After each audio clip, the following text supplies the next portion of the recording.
He Putin. For God's sake, this man cannot remain in power. We came, we saw, he died. We both agree that Assad needs to go.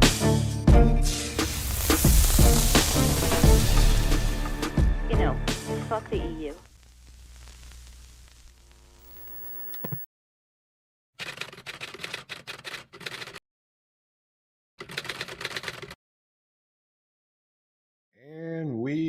And we are live now.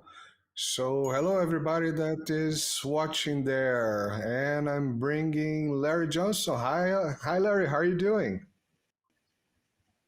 I am here. I am well. Great. Bon dia, as they say. Bon dia. Buondì. Buongiorno. Buongiorno. But there's also Bondi. It's funny. They actually called me once. They asked me, how do you say it in Portuguese? I say bom dia. So here in Veneto, we say Bondi. Pretty cool. Oh, there's a lot of there you go. Language intervention from everywhere here in Italy. It's amazing. You can actually feel the Spanish and French. The city I live, for example, they speak a lot of French words. There's even a joke about it. In dialect, of course. So, Larry, Yeah. funny week. Not the best week of the year, not the worst. I had three subjects I would like to discuss today. You know, the usually two big soap operas, and you know the new series in Brazil. Let's leave it to the end. So, what about we start with Ukraine? Kursk is not doing so well. The front lines are not doing so well. Is anything going right for them? Well, it depends on your perspective. What's going bad? If you are Ukrainian, yes, you're not. Things are not looking up. They are looking down. I guess the news today is that Russia hit a military training center in Poltava, which is, you know, up towards the northern part of Ukraine, and has killed apparently some Swedish instructors. Some Swedish NATO instructors were there, and so they're reporting upwards of 100 dead and 300 wounded. So it's a massive strike. And again, this just underscores that Ukraine, the only way Ukraine could possibly turn the situation around is if they were able to train up and reserves that would be able to steadily come into the army to keep their manpower up. But they can't, because there's no place in Ukraine where they can train and be safe. Russia can reach out and touch them anywhere. Now, that forces them to go across the border into Poland or Romania to be trained there. Well, that's not good solution either. So there's, you know, what they're discovering is that without trained troops, you're not able to maintain your strength and competence on the battlefield. And then, you know, what we've seen over the last 2.5 years, this war attrition, where prior to this, Russia was making very little progress in terms of advancing in kilometers on the ground, but they were inflicting massive casualties on the Ukrainians. If you think back, remember May of 2022, that was really the first big battle where Rook, Mariupol. Yep. I mean, they fought it street by street. And it's really important to go back and reflect on that, because it was impossible for Ukraine at the time to resupply, reinforce, or rescue that force that was trapped there. They failed to do so. During just by way of comparison, during the Battle of Stalingrad, when the army of von Paulus, the Sixth Army, I guess it was surrounded, the Germans tried a couple of different breakthroughs to try to come through to rescue, try to create a corridor that they could flee out of. At least they tried. They failed. But you didn't even have a decent effort on the part of Ukraine. That was 2.5 years ago. So now they've sent anywhere from 15,000 to 30,000 soldiers into Kursk, and they're going to be cut off. The Russians have the ability to. It just looks like a balloon that is blown up, but Russia's going to come and cut the bottom of that balloon off, close them up, and then it's just a matter of hunting them down. They're not going to have any kind of means to be able to be resupplied. And they're going to run out of ammunition, they're going to run out of food. Then they're left to try to steal what they can from local inhabitants. No, it's an ugly situation. And then when you go into the Donbass, boy, the movement of the Russians, what was maybe a kilometer a week a year ago, is turning out to be 5 kilometers a day now, that they are moving that rapidly forward. And Ukraine has no means to stop them. They don't have, a trained cadre of non-commissioned officers. These are the guys who really are the backbone of any solid military. Most of them have been killed or wounded. So the ones that are occupying the position of a senior NCO, in fact, are relatively junior and inexperienced. They've been promoted to those positions out of necessity. And so it's not because they had distinguished themselves in the battlefield, just like we need somebody. It's like what happened to me back when I started work on a PhD in 1979 at American University. And so start of the second year there in 1980, I was a teaching assistant in this program called Washington Semester. And the lead professor who was supposed to teach the class, he quit literally 2 weeks before class started. They were desperate to find someone, so they looked at me and said, "Hey, you want to do it?" And I went, "Okay." I had no idea what I was doing. So, been there, done that. That's sort of the situation. Yeah, so it's one way to learn, but it's not the best way to learn. It's to be mentored and be able to work with somebody so you can learn the ropes. So that's what's going on with the Ukrainian army now. They don't have that trained cadre, and the guys showing up at the front have not been through any kind of extensive training. They basically, shown how to zip up their pants and, which end of the gun to point at the enemy, and then off to the front. Yeah. I mean, so, and then people in the West go, "God, man, why are they doing so poorly?" Okay. Yeah, I guess the lack of training might have something to do with it. Perhaps.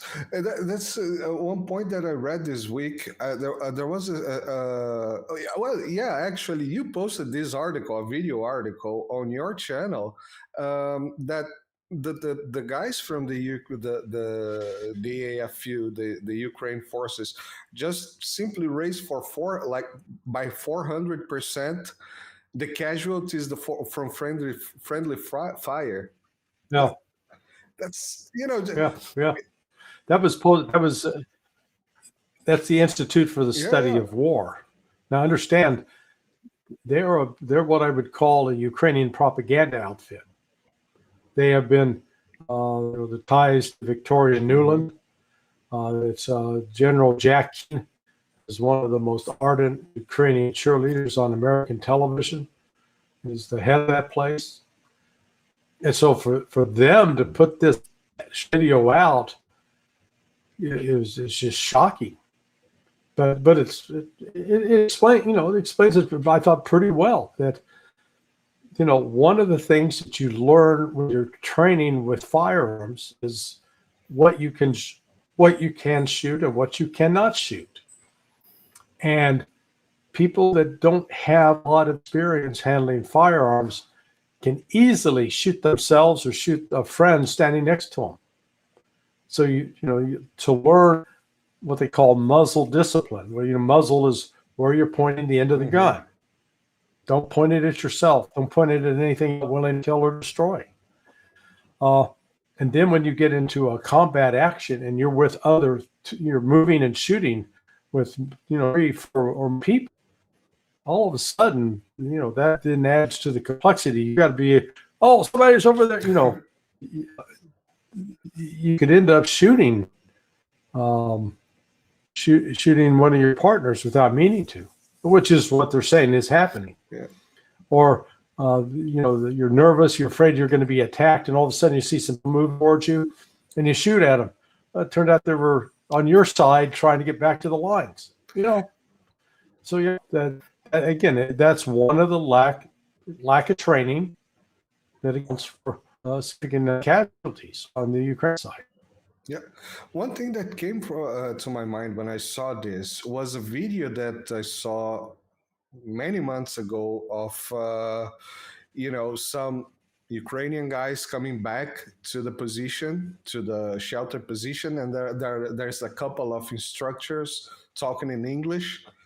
I don't know if that video is a fake video or whatever, and the guys just approach them and start shooting the instructors, the foragers instructors. Yeah. I start to imagine, well, isn't this guy's also, of course, that's a good answer, and it happens. We are always started to see a lot of these quote unquote funny videos in the internet where people just shooting their own foot or throw a pin of the grenade and drop the grenade on the bunker next to him. But at the same time, I think, wouldn't these guys rebelling as well? Could these guys be rebelling as well and say, "Oh, I didn't sign up for dying"?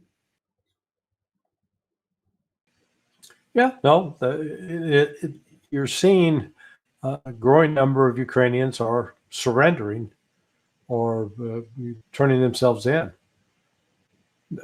Again, part of the Ukrainian, there are some people that will go sign up without being coerced, but there is an awful lot of coercion taking place throughout Ukraine to force people to join the military.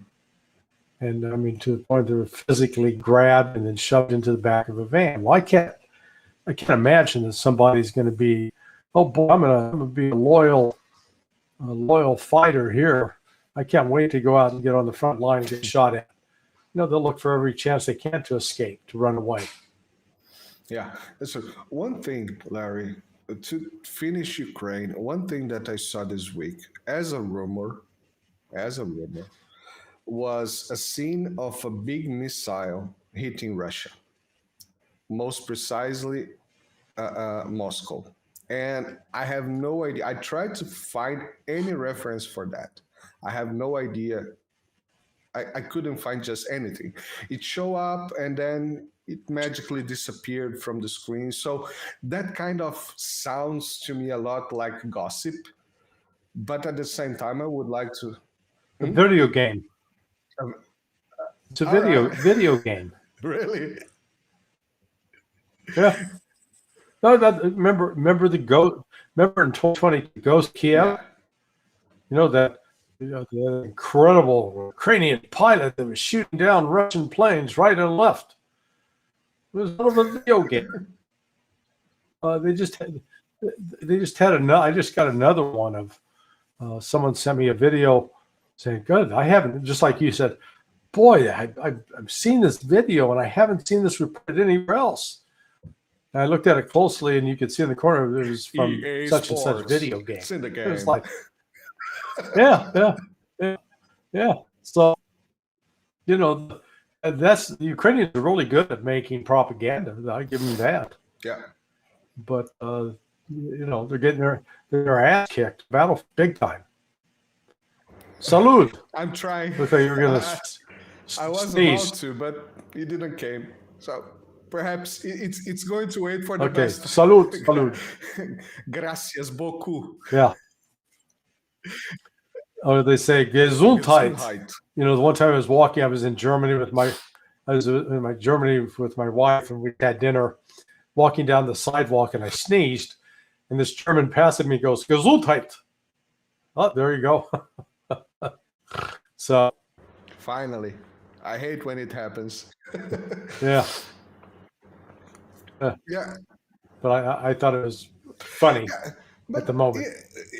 So completely out of war subjects here, isn't it an expression that is very used in the U.S. as well? At least at Hollywood movies, we used to see that. Yeah, Gesundheit, you know, good health. All right. That's what it means. In Brazil, we say saúde. In Italia, salute. Salute. I'm forgetting Yes. Italian. I have to get more Italian. Health. All right. Yeah. So for Ukraine, as I said, this video I was passing by Twitter and it showed up very quickly and disappeared. So I was like, all right, probably not. And then I saw a picture and people say, oh, here you go, attackums. There they are, blah, blah, blah. And I was like, yeah, right. I don't think so. But let's ask Larry. Yeah. No, we'll see. Ukraine, you know, Zelensky and Marov, you know, the Ukrainians are desperate right now to, they somehow think of, what is launch strikes into Moscow, into St. Petersburg, into, you know, the civilian airports around Moscow. They want to hit targets in Russia that are going to make the Russians so enraged that they will attack NATO targets.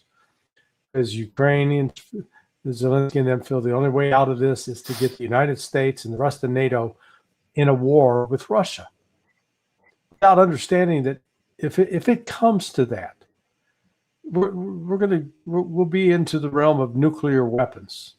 It's going to be just conventional weapons. Yeah, Russia will start with conventional weapons on attacks on targets, say Romania and Poland, military targets. But once you start down that's just going to escalate. I'll be curious to see what happens. You know, let's watch what the government of Sweden's reaction is today to its instructors getting killed in Poltava. And then I guarantee you there are probably other NATO personnel there, maybe U.S., British, that it wasn't just the Swedes alone.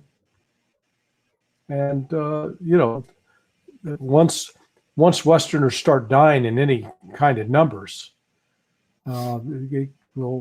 that's that check moment. Are they going to actually escalate, or are they going to recognize, I don't want part of this fight, we're going to back off? Yeah, that's for a while now. I've seen Russia kind of going after Western groups, especially British in general. You see them, and of course Poles. Since 2022, we've been seeing reports from Poles getting killed by the thousands in the front lines. But those are soldiers, as it sounds to me. Those are soldiers. The big guys, they come from England, Sweden, USA, perhaps. Mm-hmm. All right.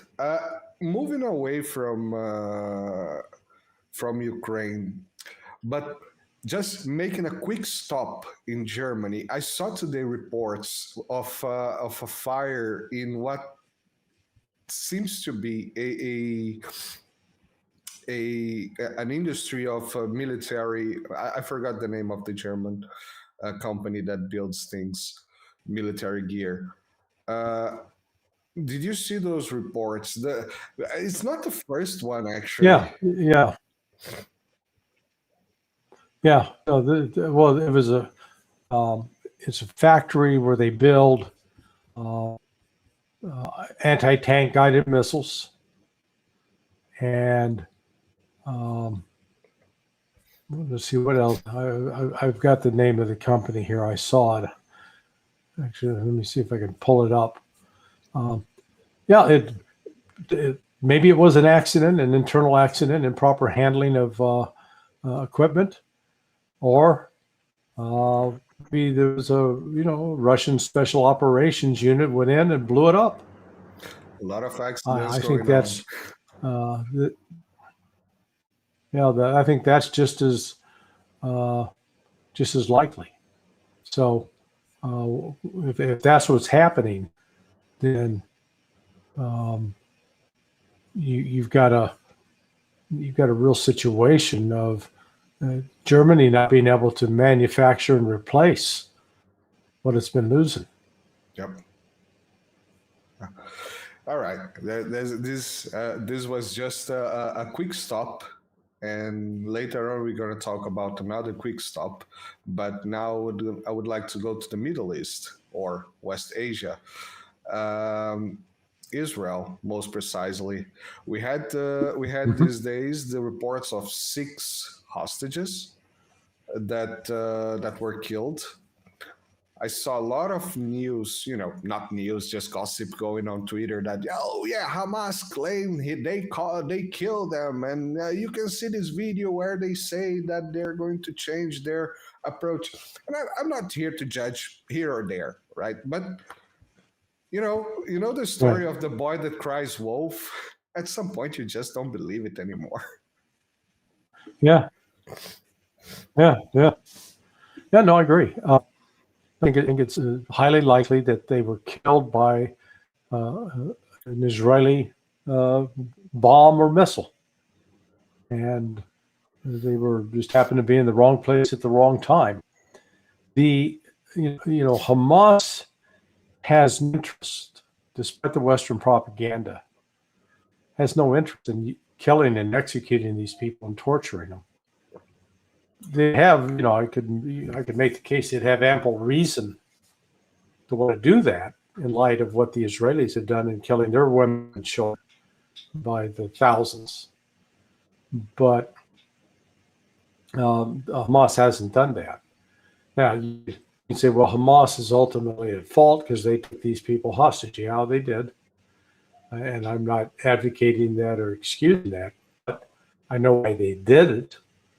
Because the Israelis have been taking, 10 times, 20 times the number of hostages and putting them in prisons and holding them. So Hamas is trying to get some leverage to see if they can get their people to do a trade. And for Israel, that's a liability. It's just so no. So what? For Israel, that's a liability. Yeah, that's why they came up, I guess, with that Hannibal doctrine. They would just as soon kill their hostages as let them used as bargaining chips. So what we've seen the last 2 nights, maybe going into today, lots of protests in Tel Aviv and other cities in Israel by those who are opposed to the Netanyahu government. And it created the television. You say, oh man, thousands of people, but apparently they're the minority still. The majority of the Israelis support Netanyahu and his government. And as long as that's the case, they ain't going anywhere. So, in the other side, last week we discussed the West Bank, and what happened here? All right, no problem. Last week we discussed the West Bank. Seems like Israel, even Netanyahu. Oh yeah, this is a very interesting thing that I heard. What Netanyahu said about the Philadelphia corridor. So is Israel deciding now that he's also going to invade Egypt, or am I in the wrong Philadelphia corridor? Not the green cheese guys. Yeah, no. Well, he's breaking the agreement with Egypt and preventing Egypt from exercising the control on their side. So that's it reinforces the image of the Egyptian general or the Egyptian leader as being basically the the prison bitch. You know, the Israelis control him, and he's doing what he's told. He's going on. He's got no backbone, no spine, and that's creating real potential big problems for him within both the military ranks and among the population. They're not at all keen on Israel now. And, you know, isn't it fascinating how the Houthis continue to shut down the sea, and we're hardly hearing about the Houthis? Don't talk about that at all. Well, That the U.S. Navy has been out there in the Gulf ready to fight Iran, and nothing's happening on the front. Waiting. They're just taking the time. They'll strike back at a time, place of their choosing. After the big attacks between the Israelis and Hezbollah a week ago, you know, that's quieted down quite a bit. You know, the Israelis seem to be focusing most of their military effort in the West Bank. I mean, what they want to do is destroy, you know, I can't emphasize enough that the Israelis are they're invading foreign territory, going into the West Bank and taking this land that belongs to these people. And the United States and Europe are enabling that, supporting it, which is the very thing they accuse the Russians of doing in Ukraine, or at least Russia's got a legitimate historical claim to that territory. Israel doesn't. So it's just, again, if you're looking for intellectual or moral consistency in international relations, you go blind looking. And that's not even news. This has been there for forever. Right. Since it was created, the artificial state of Israel, since it was created, it's been there. So I'm sorry for those that don't like this language. It is artificial. It was created in the UN. There's literally a decision to create that state. It's not on the Bible. It's different. So exactly. Yeah. The West Bank and that's, I don't know what Israel is trying to do there. It's just, well, suicide by Iran. I don't know. So I think there people like Lindsey Graham. I just saw a video of him earlier today on the judge, and Graham was talking about, you know, we've got to attack Iran. You know, if the United States, if they followed Graham's advice, it would end up completely shutting down the flow of oil out of the Persian Gulf. It's just crazy. This is a quick question.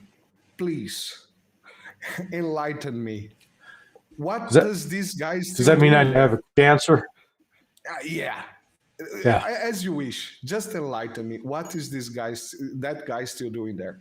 The dude with the chick's name. Yeah, well, Lizzie, a friend of mine, now deceased, used to call him little old lady from South Carolina. You know, that was so. You know, Graham became to fame because of he can be articulate, he can be well spoken, but in leading the impeachment effort against Bill Clinton back in 1998, 99.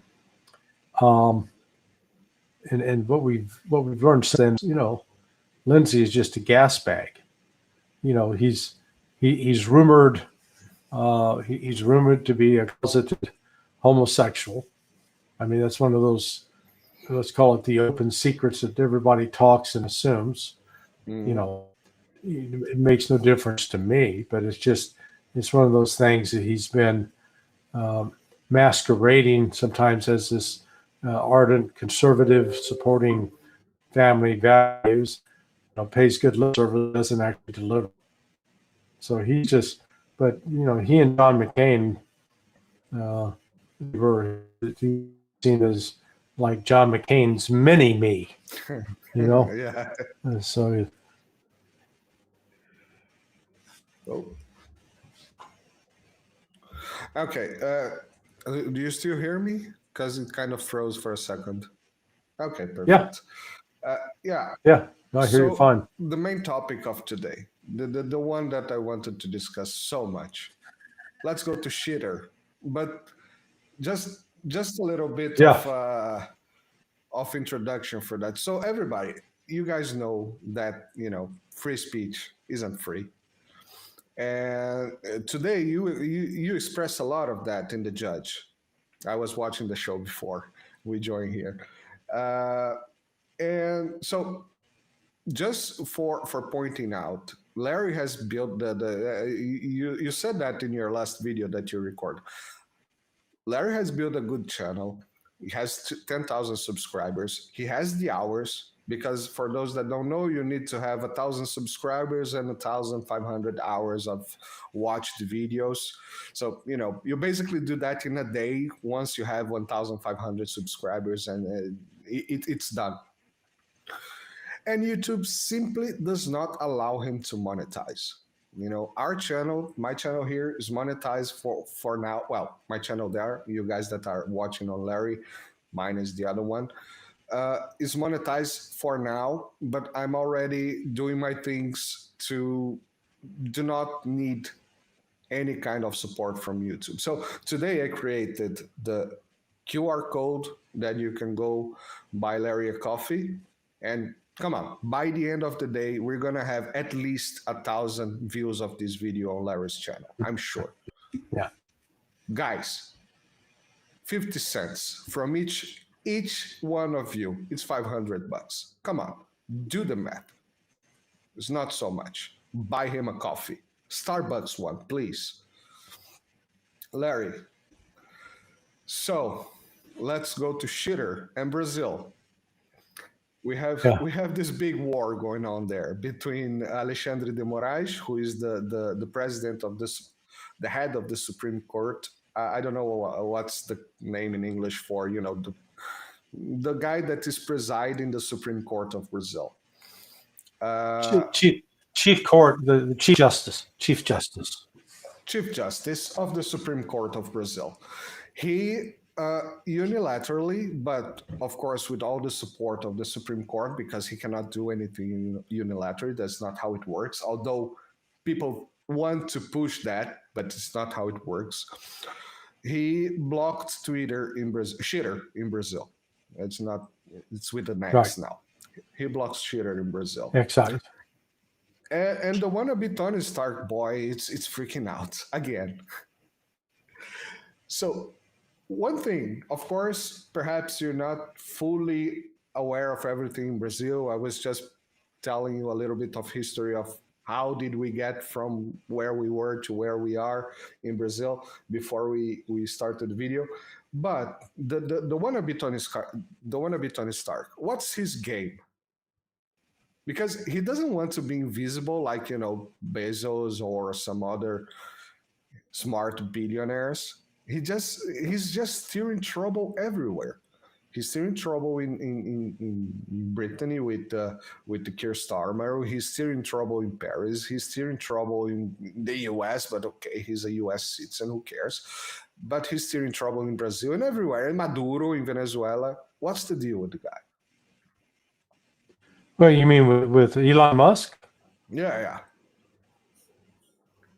Yeah. Well, he has taken this social media platform, as you said, it used to be called Twitter.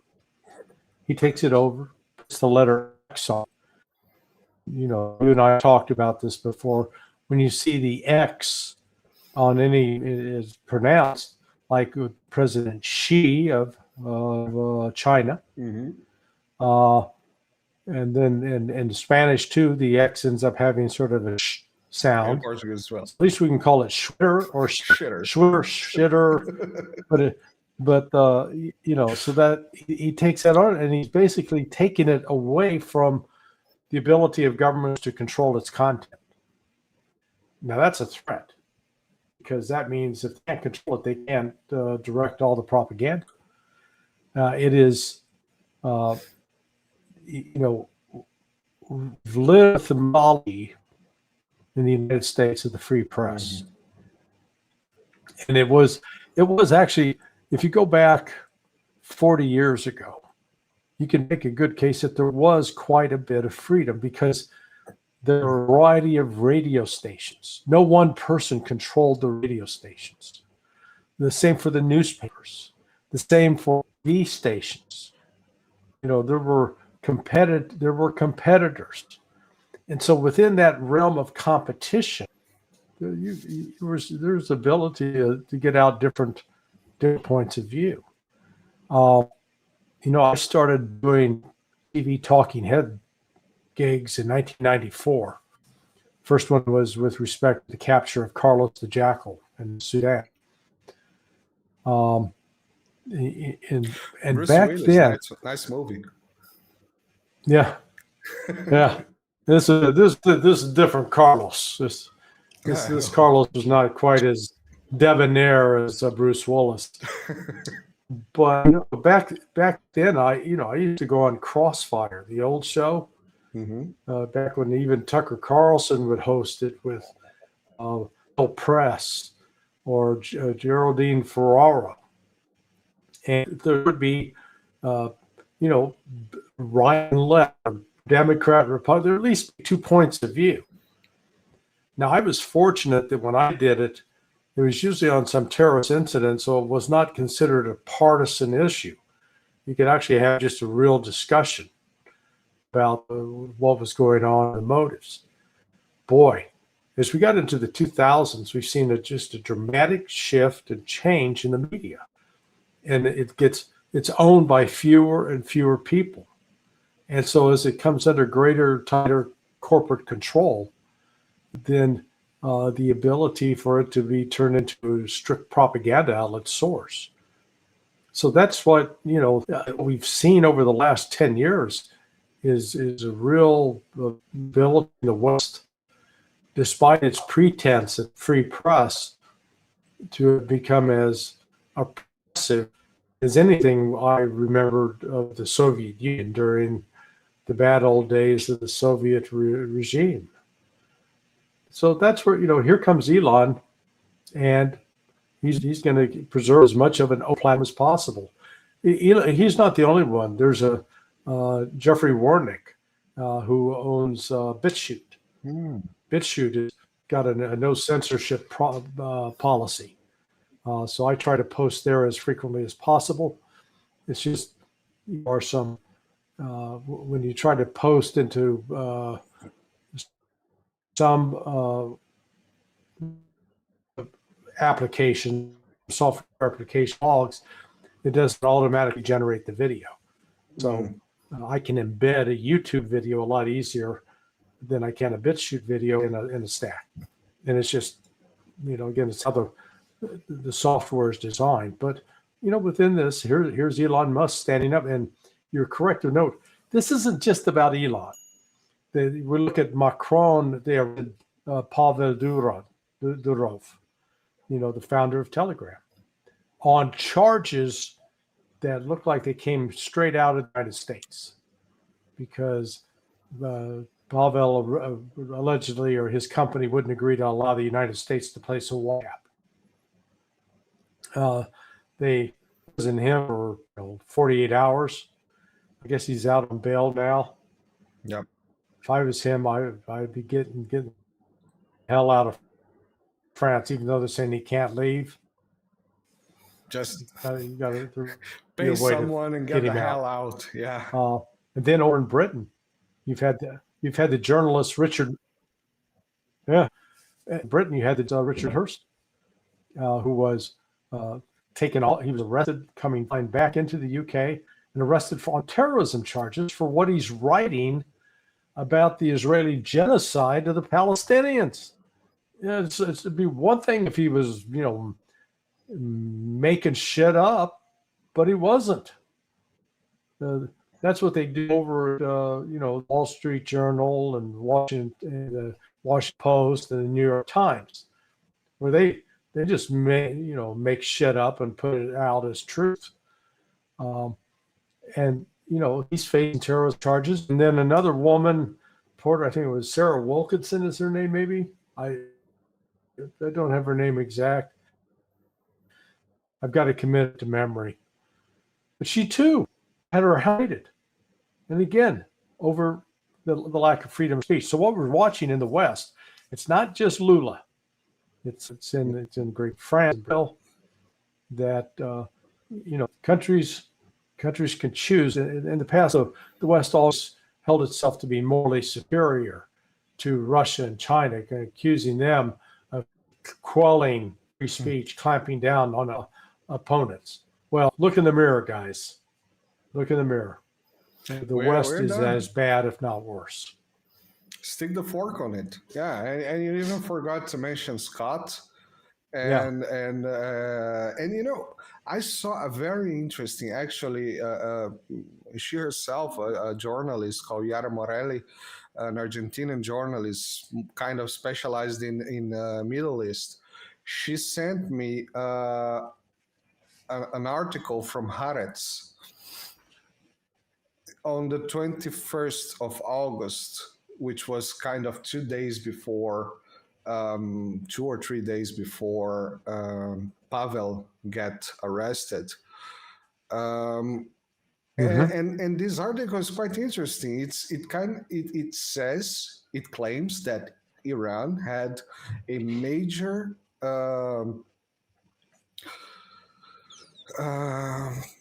what's it called? The information break into information, cybersecurity break into Israel, and had a major leak of information, and that could be, well, I'm not saying it is, that could be one of the reasons, because Alex Christopher, reading the claims from the Justice of France, they say that there was kind of one issue of terrorism, one group of terrorism that they were looking for. So they were basically, as you said, they were basically framing the guy, owner of the platform, because of one terrorist group that was using the platform. And it kind of made sense, call potato terrorists or whatever you want to call. But you have this big leak, and it happened. The big leak happened. You can find it in the interwebs. And just days after, you have Pavel Durov. And one thing that called my attention about the shitter thing, it was the seizing of Maduro's airplane just 2 days ago or yesterday in Nicaragua. Yesterday. Yesterday. Yeah, it was in the Caribbean. It was in the Caribbean, yes. And the Elon Musk account tweeted kind of threatening Lula. Like, this is what's going to happen if you do not, because the process in Brazil is not just to close the Twitter access. There is also a lot of seizing of Elon Musk assets, Starlink and a lot of things.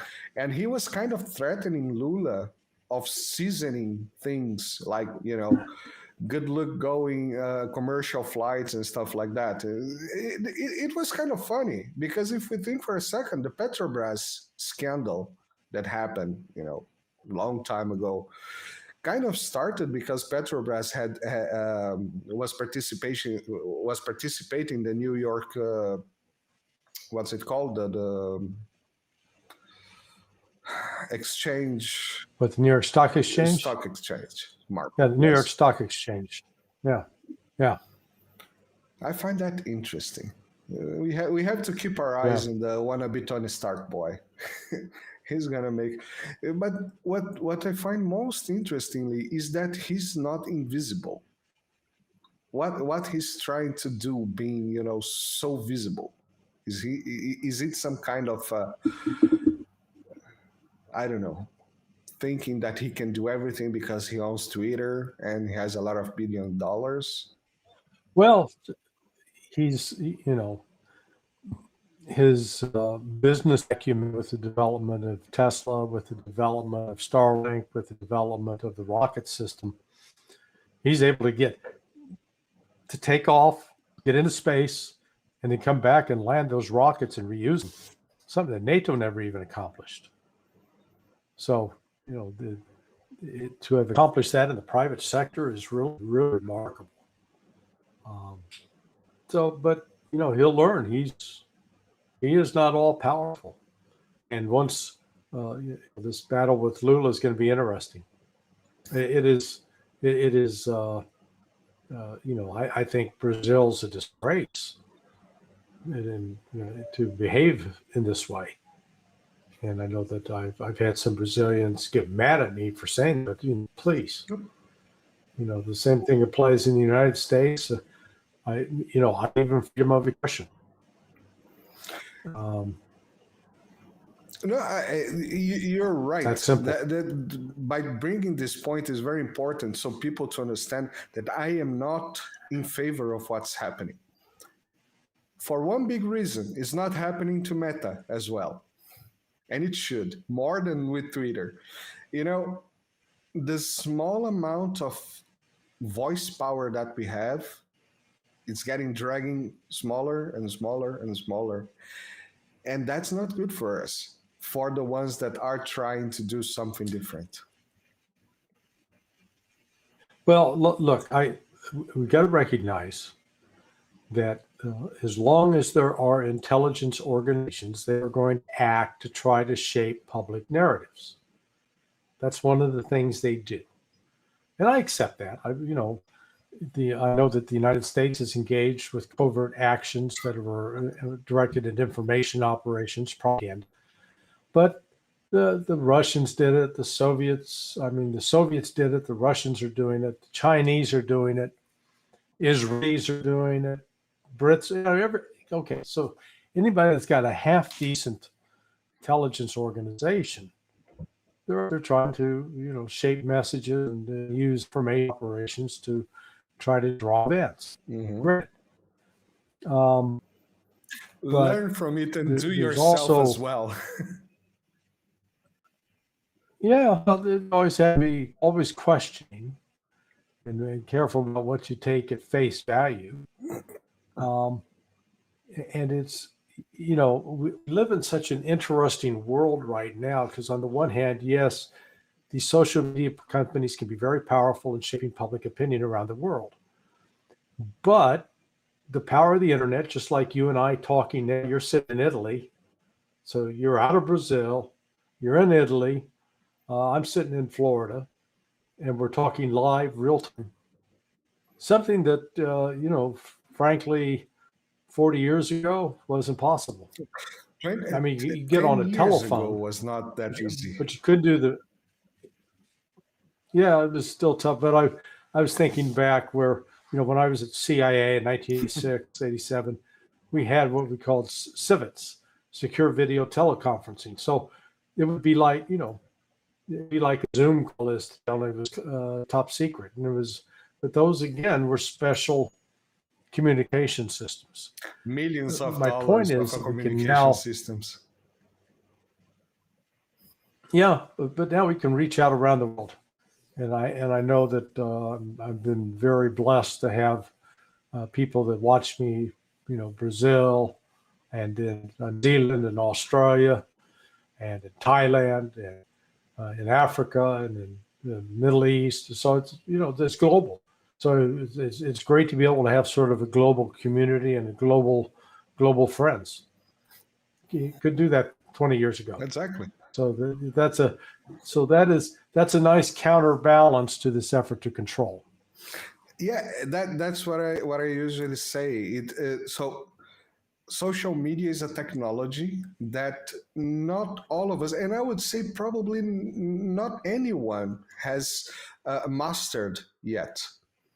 Not even the ones that, like the United States deep state that's been doing that for longer than everybody else. We do not master it yet. And at this... Oh, yeah. I've seen it. Well, I just said, I've seen that firsthand. Yeah. in 2001. Was it before? Again, it was before 9/11. When Danny Pearl, remember the Wall Street Journal reporter Danny Pearl? He was in Pakistan. He was kidnapped by Khalid Sheikh Mohammed, and they beheaded him. Yep.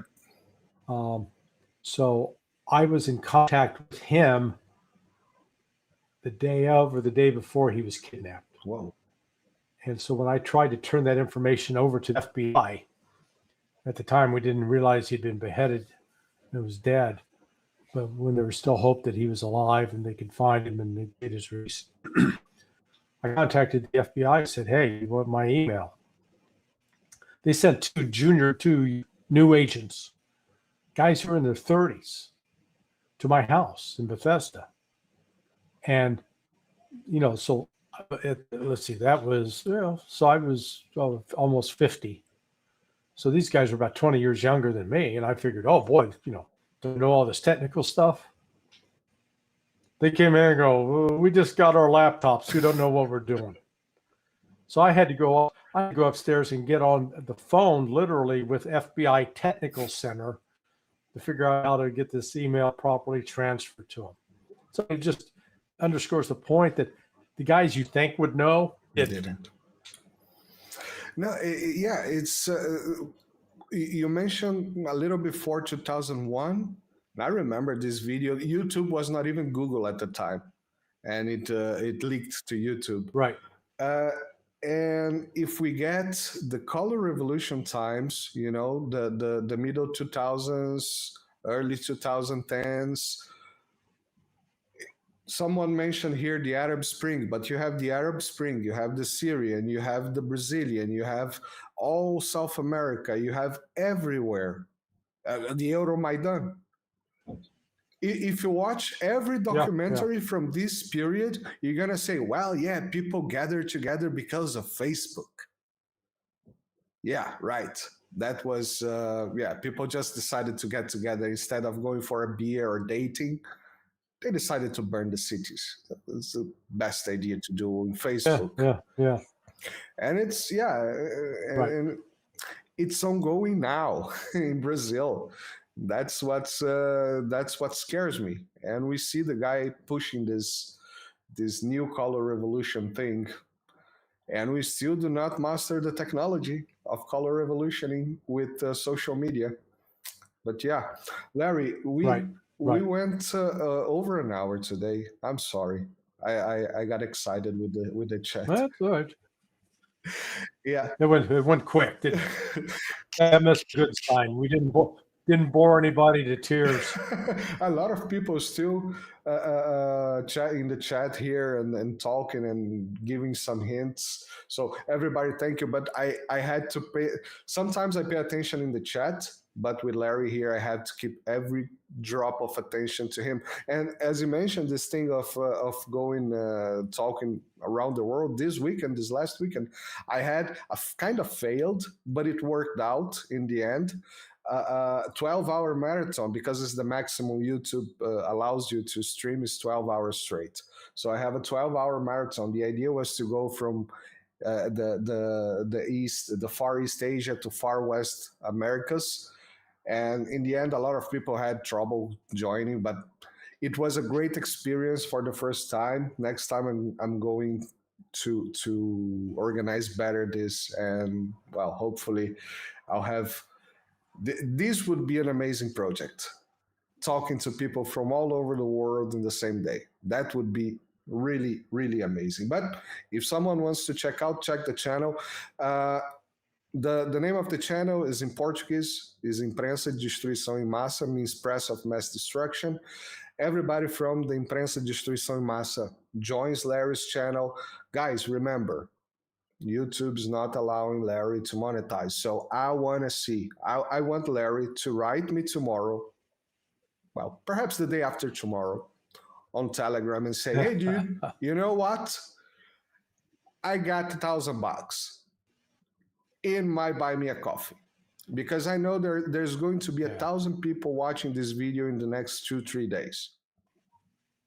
Come on, guys. If you're not buying a I product, appreciate you're the that. product. Remember. Thank you for that. I appreciate it. Very generous offer. I don't do this for me.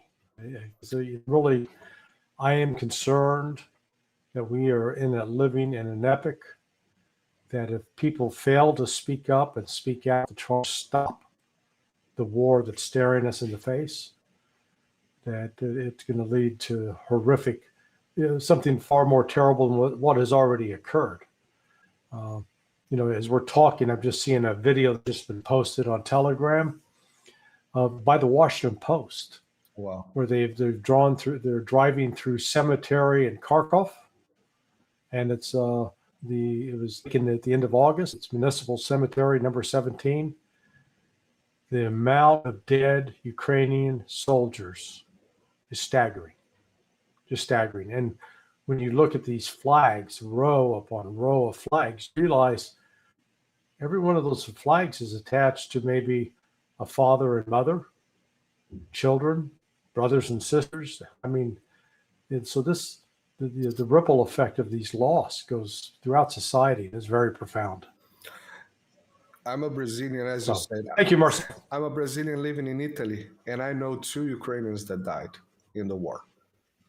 And they were not the kind of, Hot-Weiler tattoo guys. They were, IT people. So that's how big the thing is. Usually we don't meet with this kind of reality. Yeah. So Larry, of course, you do that for the information, and that's very important. But you have bills like everybody else. So guys, let's punch up some bucks. All right, Larry, thank you very much. Muito obrigado. Muito obrigado. I'm going to respond to thank you in your language. Gracias. Gracias. Yeah. I'm kidding. You're still not there. And since you're in Italy, Arrivederci. Ci vediamo. Thank you very much, Larry. See you next time. And guys, next week in this slot, this time, we're going to be live here in the Press of Mass Destruction and on Sonar 21, Larry, former CIA LarryCJohnson at YouTube. See you guys there. Bye-bye, Larry. Bye, man. Thanks. Ciao. Thank you. Ciao, ciao.